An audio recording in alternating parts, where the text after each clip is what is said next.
Hey howdy, ladies and gentlemen. Pronago bringing you another Cosmonarchy cast. We've got HonMonO taking on IAMtheWHEATofGOD. This is going to be a good one. We got Escozy, we got Terran. This is our time to shine. And I lightly clapped my hand with every word, just so you guys know.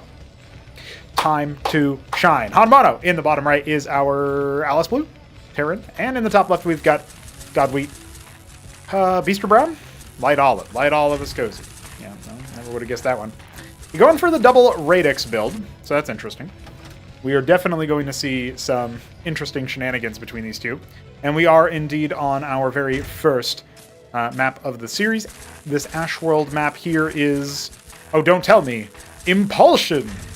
But you guys thought I forgot. I kind of forgot. But then I remembered. We got some homies in the chat. These are all streamed live on my YouTube and Twitch channels. You can check out the links for those. I mean, you're on the YouTube channel right now, but if you're watching via Twitch live, then you're not. But otherwise, you're on the YouTube channel. I don't know what else to say. YouTube is just everywhere. And yeah, this is looking like some kind of significant. What would we say? This is a rush of some kind. Triple Radix in the early stages of the game. Meanwhile, HonMonO going for Stockade and a hidden star pad. Neither player scouting. I'm already liking the way that this ends up looking, that's for sure. You guys may notice that we have almost built frames for the Radix. I ended up adding a few for a couple of structures, and I will continue to do so, even if they are rather ugly placeholders. You can also see I recolored it to be a bit more green. That's cool.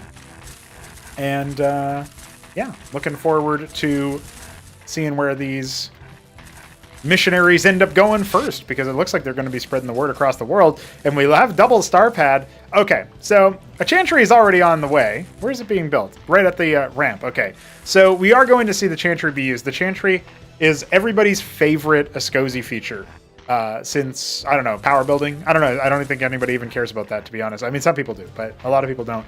Now, the chantry is super cool because it used to just do healing, and now it cloaks Escozy allies, ground units, or, well, units in general. It also cloaks air units, but not structures. And the epic thing about it is that while they're cloaked, right, they are permanently cloaked until they do something that would reveal them. And so, actually, I thought HonMonO was already up on this, and he was going for, like, a hidden star pet so he could get an ant seal really fast, and then still just bop them. But instead, he's going for Wraithman. So, I love Wraiths. I think they're a great option here. I also think that, you think about it, obviously the missionaries do attack ground and air, and they're not really the best unit to try to fight with Wraiths directly. But, you can try to hold them back with Mavericks or whatever. You can try to wall them off or what have you, and then just have Wraiths kill them in the back line. And honestly, I don't know. I don't know what the proxy chantry is, but whatever, man. Honestly, the missionaries will be able to just infiltrate. Yeah, okay, I guess this is the idea. So, obviously, like, there's no way that Godwheat is going... HonMonO is not going to be prepared for this at all. He's like, hey, what's going on here? Hi. Oh my god, he's here! And yeah, as you can see, missionaries are going to own Wraiths. They just don't have any armor. So,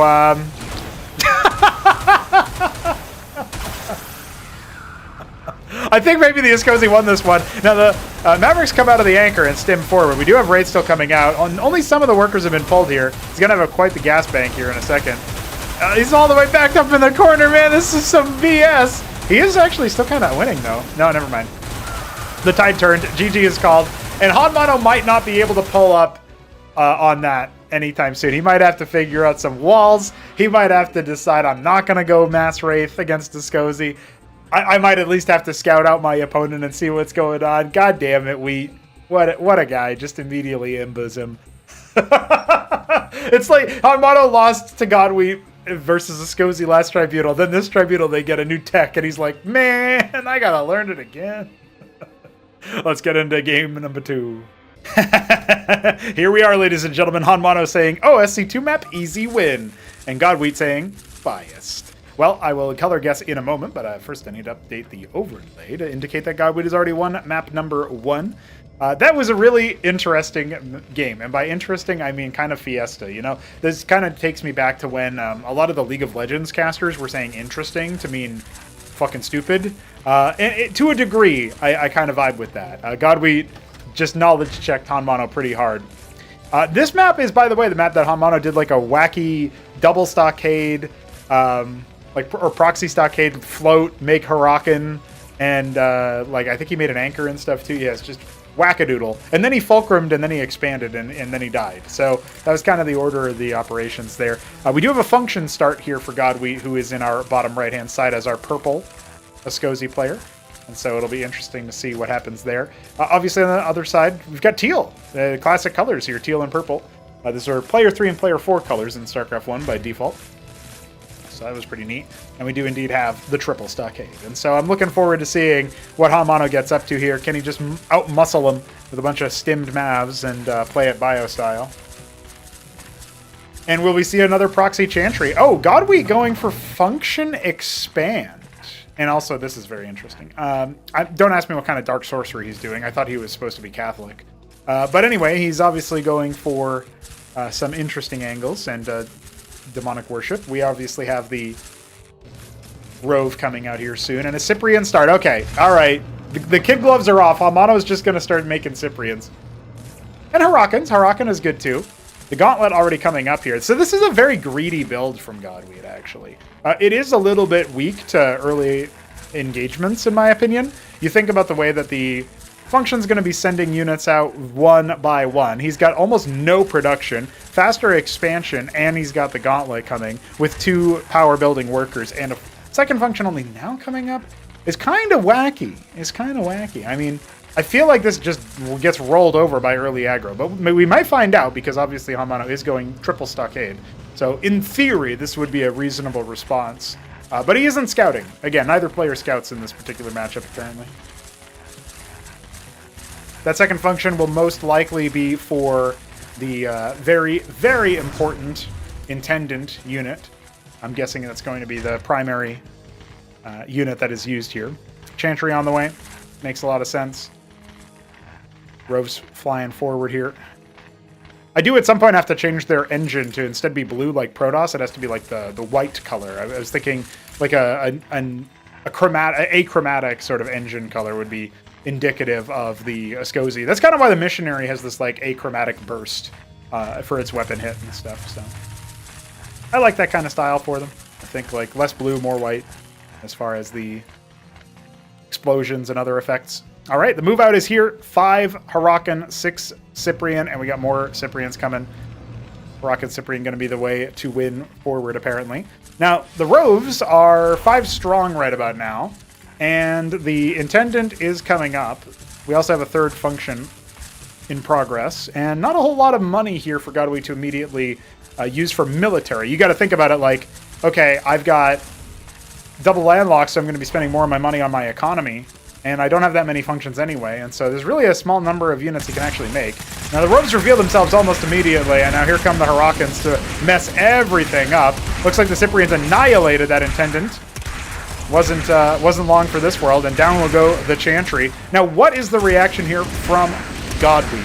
He is going to probably have to fight over this landlock, and his next round of Roves comes around to try to do something, but the Intendant was on a rally point instead of an attack move, so it gets right into hostile territory, and the reinforcements are going to, I think, seal the deal here. It looks like HonMonO has StarCraft 2 map supremacy.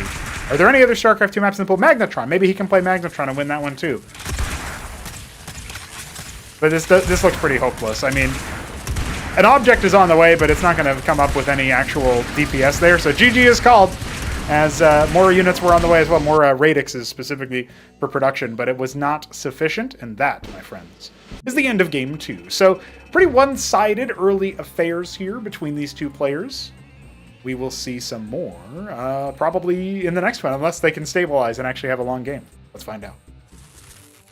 Lads, it is a tie series in our third map for our second quarterfinal. It is going to be Godwheat in the top left, our yellow Ascozi. In the bottom right, we have HonMonO. Teal. No. Turquoise. Oh, it was cyan. Well, whatever.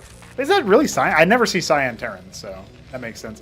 HonMonO is going to be in the bottom right here. And it does look like we're going to go back to function. So that's what Godwheat's thinking here. I feel like Godwheat has not been practicing that much as far as I recall. That's kind of interesting. Wow, we actually have a third different build from HonMonO. Very cute. So he's going for Fulcrum open, and that will mean that he's going to be rocking out with a mech. So we'll see what ends up happening there. But I am looking forward to seeing what happens with these two functions. So Godweed also altering his build a little bit. He's not going function expand.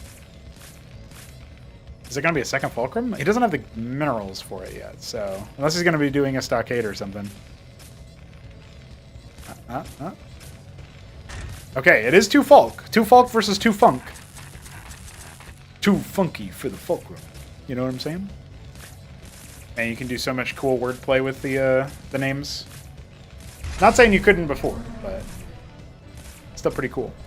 Vulture starting up here. I believe HonMonO first tried to defeat the sort of like Rove heavy play that Godweed was bringing to the table in the last Tribunal match. Tried to defeat it with this sort of Vulture into Scrapyard Blackjack type of build, which isn't necessarily a bad play, but does require, you know, good minds and good map control. We'll see if this Vulture ends up chasing down the Pilgrim. It looks like that will indeed be the case. I still can't get game 1 out of my head, dude. What a way to start off the series. Impulsion, just rock up and smack him around a little bit. Okay, Pilgrim is going to be under some duress here. Is he going to be shown away? Yeah, it looks like it. He doesn't want to stay and fight the Rove. Oh, that makes sense, I suppose. Okay, we are going up to 3rd Fulcrum. This does feel like it'll be a pretty powerful military no matter what. HonMonO just needs to be slamming out the units, basically. Obviously, the Roves can be a little bit more numerous than Vultures, but... And they have hit scan attacks. There's like a lot about the Roves that ends up being a little bit better at this head-on fight sometimes. You need to kind of like focus fire them, or you're just going to be... They're going to be healing some of the damage. At the same time, the mines really can stilt it, excuse me, in favor of the Vulture. And obviously the Scrapyard's coming up, so we know that it's going to be Blackjacks again. One thing that is a little bit worth pointing out here, the Roves exist with the Cloak. The Chantry was finished, and now we're going to have to deal with them, you know, not being revealed by the mines. Do we have any more mines? We do. And we do have Matadors coming out. 3 Matadors. Okay, so by the time the Roves actually get here, the Matadors will be well over halfway complete. Now, whether or not HonMonO actually notices that they're here, I'm not entirely sure. Yeah, he's... Oh, man, this is a little bit dangerous. So is he going to see the Shimmers moving through his base? Like, he should now. He shouldn't. He should. No, he still doesn't. No, well, they're going to be revealed now. So let's see if he scrambles in time. He's going to pull the Masons. And then see if he can get his units into position here. So sometimes I wonder if, you know, if you're still not really aware of what that mechanic is from HonMonO's POV. Do you just think that this is some kind of weird drop tech or something? Like, how did he get in my base? I don't understand. And then they walked in, dude. That's how. But the Roves are going to get cleaned up. And what is the army behind it? Oh yeah, more Roves. I do feel like the HonMonO's army can just go straight in. He cancels 1 Fulcrum, finishes the other one, and I think at this point you just kind of go all in with, you know, whatever units you can pull, rally them across the map, and then finish the job there. Now he is going to have to deal with another Cloak run by, but again, there's no units over here, and Terran structures have liftoff. Our 3rd game here could end up being a base race. I don't think that the Escozi can actually step to what HonMonO has across the map, and maybe if he just tries to hold here as well, that could end up being a pretty big move. So Godweed's going to, you know, be under some attack. Is he going to recall his army? The answer looks to be no. Matadors arrive. I mean, you really do just go ahead and... Oh, especially when you stun them all like that. See you later, dude. His units are under attack. He's going to send some Blackjacks over, but it's not going to be quite enough. I think you just kind of go after him in this situation. There's nothing to defend here. That's for sure. Kind of nothing to defend on either side. Because remember, when you tackle the Roves, they heal. They heal a little bit of damage when they take damage, so you got to overwhelmingly bring them down. Function going down with no cancel. Might not really matter. Be academic. Matador trying to kill the Pilgrim. There you go. Finally gets through it.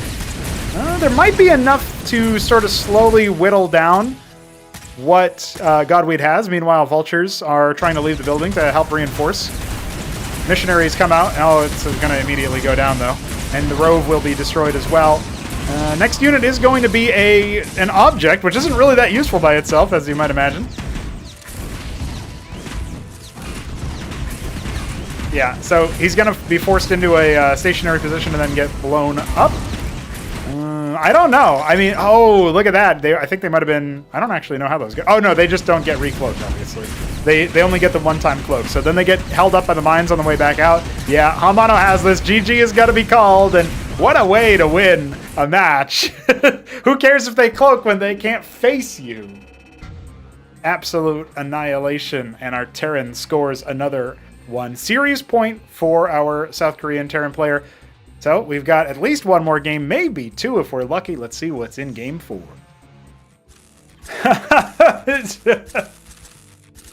HonMonO is confused. He thinks Macroia is a Starcraft 2 map. I don't know which Starcraft 2 map he thinks it is, but I appreciate him. He is, of course, going to be sitting pretty here, our dark green, no, just regular green, actually, Terran player. In the bottom left, we've got Godwheat, the Alice Blue, Ascozy.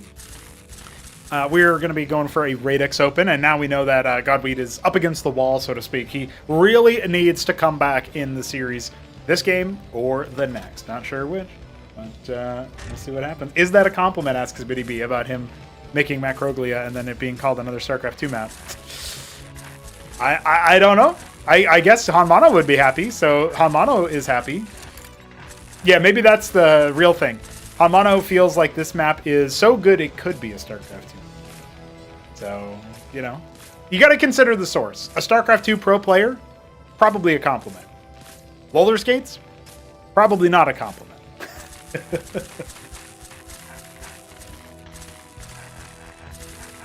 So we have a Fulcrum once again. HonMonO seems pretty fond of mech play versus the Ascozy. Double Radix, though. Does that change the calculus? Well, Godwheat's not even going to bother making anything out of it at first, so there it is. Here's a random Pronago discussion point that has nothing to do with our game. But if anybody out there uses like Liquid IV or similar sort of packets, let me know what you like, because I'm a fan of the zero sugar Liquid IV, but I don't know. Am I doing it right? Do I have a? Is it good? Is it actually good? Feels good. Feels nice. You tell me. And back to the game. We have a gauntlet on the way for Godwheat, so Vicars are going to be deployed. Is that going to be his ace in the hole in Tier 1? Is Pilgrim returning home, deciding not to bother with harvesting and anything in the middle. And I did think that I saw a Mason scout, but actually I think I saw a Mason over here and then didn't bother moving out. Yeah, so he was thinking about going for an expand. Obviously, Starpad on the ramp means that it's very likely he wants to go for some kind of ant seal, maybe, early on. Could be a drop, honestly. I mean, there's a couple Cyclops right here. Cyclops drops are very common. So if you think about Game 1, Impulsion, you think about how HonMonO got a little bit fancy with Wraiths and then got beaten back by a very straightforward move from Godwheat. We're almost queued up for a similar thing, minus the Chantry shenanigans. It does cost some Vespine, so you don't always want to be going for it, but he's going to do it again anyway. If HonMonO goes for a fancy drop maneuver and Godwheat's home and defends it and then moves across the map, or just moves across the map and it doesn't really do much damage for some other reason, then, you know, what do you really do by that point? I feel like HonMonO might just get bopped again. But he is going for his expansion, and I do like when players expand. Oh, I see. Okay.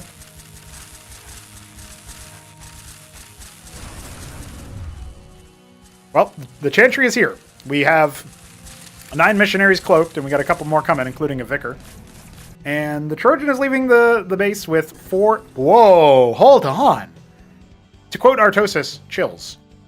Obviously, not so chills that the Trojan just flew over the base. But listen, okay, well, it doesn't matter if Godwheat doesn't notice it. But he's built the anchor. He's going to lift in a bunch of Cyclops and then garrison 2 of them in the anchor. This is kind of cool, guys. I'm not going to lie. This is pretty legit. He's going to go ahead and get him rolling onto the... right in there. Yep, let's go. Well, how do you uproot this situation? Well, I'll tell you one thing you do is you waypoint your missionaries into the enemy base, and they still don't have detection because they don't know about it. So down will go the Vicar and the defensive missionary. Looks like that low HP Cyclops is going to be taken care of. Meanwhile, harassment on the other side. He's only got a couple of Cyclops over here. He's going to need to do something, and obviously the Cyclops do friendly splash, but the missionaries are kind of split right now, so not really helping out. Chaos has definitely threatened the court. Oh, wait, that's a Protoss line. Well, I don't know. Threatened the Coven. And we don't really have a lot of units here. I mean, there's only one Folk. He's got his star pad out. He can finally see, but it doesn't really matter. Finally, a structure close by will be defeated. Yeah, I mean, shut down the mining for so long, and not really shut down HonMonO's mining either. So Godwheat sitting in a really difficult position right now. But there's no way to defend, really. Okay, he's got the Ant Seal, and he's got the Anchor with mass repair, and he's got one Cyclops in it. So I guess that's something. He's going to try to scoop up his last remaining Cyclops and fly out of there as finally... Oh, he ends up unloading it just in case he can kill like a worker or something on the way out, but not quite. And finally, Godwheat's back to mining. The Fulcrum is going to move over here. Finally, HonMonO is also back to mining at full strength. He wasn't before. Second Fulcrum, he can make double mace out of this ministry. This is a really funny game! Starpad doesn't have any, hardly any armor, so the missionaries almost take it down. Gonna go ahead and repair it. Does feel kind of dangerous for him to not have more repairmen on the Anchor. He's gonna really... Okay, this is a little bit much, though. And he didn't scoot his Cyclops back, so... You remember, he sacrificed it to try to kill, like, one worker, not really the big move there. He has detection with the Ant Seal. Gonna go ahead and repair the star pad. Ant Seal slightly out of position. All of a sudden, he's gonna be under attack. Hold on. Vicars also do a little bit of splash damage here, so you gotta watch out for that, guys. They could absolutely annihilate these wounded masonry. Yeah, I think that's about all she wrote for that one. And the missionaries up top are still here. Godwheat might win this just out of positioning. He wasn't mining for like 3 minutes. The Goliath is out. Finally, some armor to help deal with this threat. Missionary just can't be killed. Oh, the Goliath was torn down. And that's it.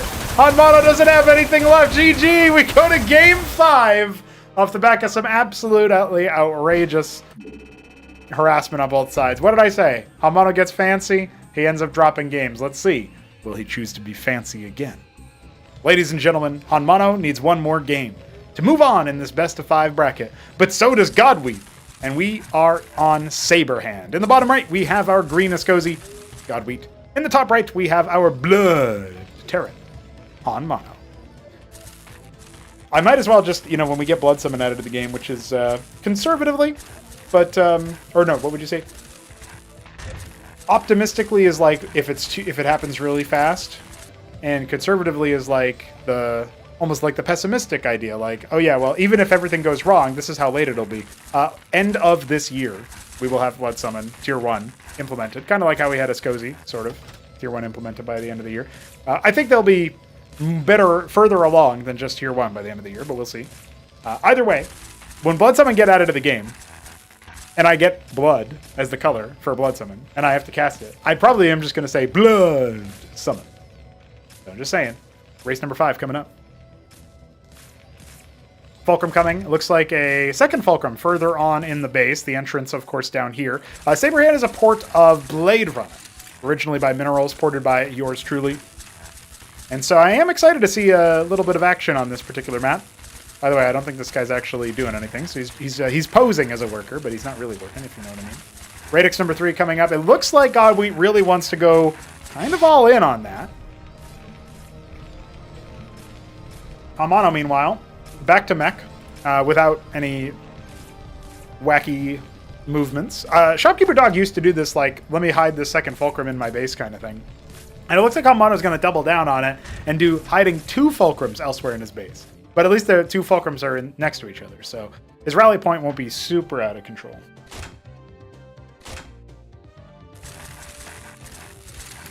Third Radix going to finish up here in a moment, and we go straight into the Gauntlet. Okay, so it is going to be the Missionary into Vicar, just like in that previous match. Feels like maybe Godwheat can get some momentum that way. The mines are good to lay, even if you think the Chantry is coming. Honestly, I think this will probably encourage faster like Cestus play from defensive Terrans, but more often than not, you're probably just going to get into a situation where you... I mean, I don't know. I'm really excited to see what Terrans do, actually. Like, what did Terrans do as an adjustment to this kind of Chantry move out? Because it's like a knowledge check. And like, I'll be real with you guys, like, full disclosure. The Chantry will probably get a little bit more expensive, at the very least, because of how powerful it has ended up being. You know, we introduced the mechanic. I didn't end up boosting the cost too much, and now we know for sure. Oh, hold that thought, though, because the Vultures are diving in, and I feel like there's enough missionaries here that it's not the end of the world, but... Oh, look at that. He's actually going to disrupt this and kill a couple of Pilgrims in the process. Oh, he's going to lose some... Yeah, he's going to... Yeah, I saw that coming a mile away, guys. Still kills a missionary. And the last Pilgrim vanishes. Oh, never mind. He attacked. Kill him. No, HonMonO is scared. Now, he's got a lot of Vultures. He's making the Matadors. This does look to me like it'll be pretty dangerous for Godweed. He lost a lot of workers. He also lost a lot of his early missionaries. And the Vulture count is still pretty much the same. Obviously, HonMonO could have won more in that situation, but that's not really what we're talking about here. Adding more Fulcrums as well. His scrapyard is complete, obviously, because he was making Matadors earlier, so... If you guys remember, it was like Vulture Matador that annihilated Godweed on Corrosion, despite the little base race that was happening with the Chantries. Chantry Cloak.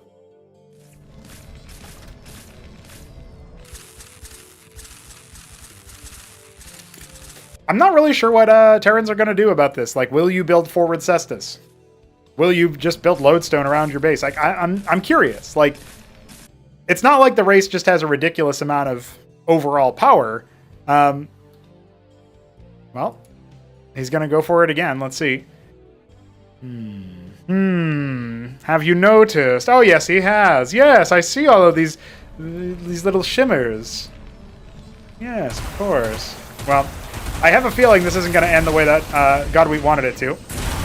His units have been lit up. A couple of them immediately going down. Has he killed a single Mason? That's pretty rough, man. He lost all of his units on this attack, and he didn't trade for a single guy. Not one worker goes down. Well, we are going to get that Lodestone after all for that detection, but feels like he's already done the trick. We got Vicars. We got Missionaries. Grandstand coming up. Oh, yeah, this is another one that got the almost built frame there.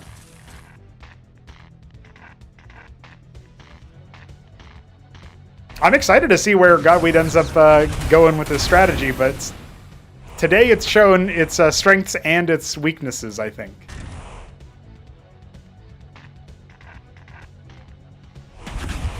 So he's going to dive in, see what he can do. The Vicar's trying to do some crowd control here. Obviously, the Chantry itself will be torn asunder pretty shortly here. Cardinal reveals itself. Grandstand will be next. Actually, oh no, never mind. Most of the Matadors are still pretty heavily in charge here in terms of HP. And yeah, he's going after the landlock. I don't know if that's actually necessary, to be honest, but it kind of feels like he could have just killed him with the blackjacks there, but... I mean, he finishes off the landlocks at least, so there is that. Why can't I attack? Oh shit! It's the they're technically cloaked, but not visually cloaked. So this is a bug that I've seen a few times with Didacts, and I thought I had already fixed it, but apparently either it was never fixed or it's not fixed for Ascosi specifically. So I'll have to look into that. Sorry, HonMonO. Your victory is delayed. You will have to build detection. That's pretty bad that it doesn't clear the status. Wait, is it cleared now? No, he's just going to remake the Chantry anyway. So they'll probably clear it accurately again once they've been around another Chantry. I wonder if it's like they were attacking as the Chantry went down or something like that. Not entirely sure. You just play a little defensively until Starpad is up and you're fine, says Shopkeeper Dog. Yeah. The situation feels like you would play until Anseal, but I do wonder what's going to happen. He's actually blowing up the side disruptor, free himself up a little bit more movement speed and maneuverability outside the army. His Starpad is done. His Anseal is on the way. But while he's busy attacking this, he's not noticing exactly. Okay, now he is. And maybe there's units on the way to attack. Anseal almost complete. Yeah, it looks like all the Vicars can be attacked now, so... It was indeed just like a quick status fix, but... that or, you know, like we can pretend that like Jujic, the admin, was quickly buffing Godwheat in that moment to try to get a competitive final game out of him, and then not quite at the end. Well, all of this has been for buying time, and he's killed 2 workers, lost his entire army again, and his landlock isn't even finished. So we are definitely struggling to piece together proper situation for our Ascozi player. He is making more Cardinals and Vicars. A function is being power built. He's got his arch up to get a little bit more Vespian out of it. I don't think money is his issue necessarily. He's definitely lost a lot of units on the offensive, though. You got to remember all those missionaries going down earlier, all the resources that they represented, and attention as well. And not really for anything. I guess it distracted the army a little bit, but that was pretty much it. So, this attack force has the Anseals to reinforce it. Even if the units were bug cloaked, they would still be revealed, and so that's fine. No worries. But yeah, that looks to me like we are going to be wrapping this series up with a Terran victory, unless Godwheat can pull something crazy out, and I just don't think he can. Doesn't have anything coming out of that function that finished, and the last of his military units just went up in flames. 3 Vicars, 1 object, it's not enough. As the Terran army storms forward, it will finish off that incomplete function, and I think we're just waiting for Godwheat to write a little bit of a farewell message, you know? And that will be your epitaph. What will it be? It might just be GG. When he's well and truly defeated. I guess he knows that there was no expansion, or he suspects there was no expansion, but he couldn't hold the fort down, and that will be the end of the road. 3-2, HonMonO reverses course from our previous send-off. I think it was 3-1 in favor of Godwheat. It might have been 3-2. I can't quite recall off the hem. Oh yeah, it was 3-1. And then obviously that means that we are going to be seeing more Terran action. And when one of our Ascozis has been said goodbye to. Goodbye, Godwheat. And thank you for playing. Lads, we'll be back with more Cosmonarchy coming up soon. Stay tuned.